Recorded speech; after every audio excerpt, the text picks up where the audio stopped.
ସମସ୍ତଙ୍କୁ ମୋର ନମସ୍କାର। ମୋ ନାଁ ହେଉଛି ହିମାଂଶୁ ମକର। ମୁଁ ଝାରସୁଗୁଡ଼ା ଜିଲ୍ଲାର କେବିଜି ହାୟର ସେକେଣ୍ଡାରୀ ସ୍କୁଲ ସାଲେଟିଗାରେ ପଢ଼ୁଥିଲି। ମୁଁ ଚଳିତ ବର୍ଷ +2 ରେଜଲ୍ଟରେ 600 ମାର୍କରୁ 431 ମାର୍କ ଆଣିପାରିଛି। ଏହାର ଶ୍ରେୟ ମୋର ବାପା ମାଆଙ୍କୁ ଦେବା ସହ କଲେଜର ଅଧ୍ୟାପକ ଅଧ୍ୟାପିକା ଏବଂ ମୋର ପ୍ରିୟ ଏଚ୍.କେ ସାର୍ଙ୍କୁ ଦେବି।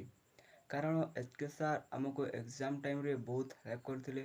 ତାଙ୍କର regular classes, selection question, marathon class ଗୁଡ଼ାକ ଆମ ଏକ୍ଜାମ୍ ପାଇଁ ବହୁତ ଉପଯୋଗୀ ଆଣିପାରିଥିଲା। ଏବଂ ମୋ ଜୀବନର ଲକ୍ଷ୍ୟ ହେଉଛି ମୁଁ ଏଚ୍.କେ ସାର୍ଙ୍କ ପରି ଗୋଟିଏ ଲେକ୍ଚରଟି ହେବା ପାଇଁ।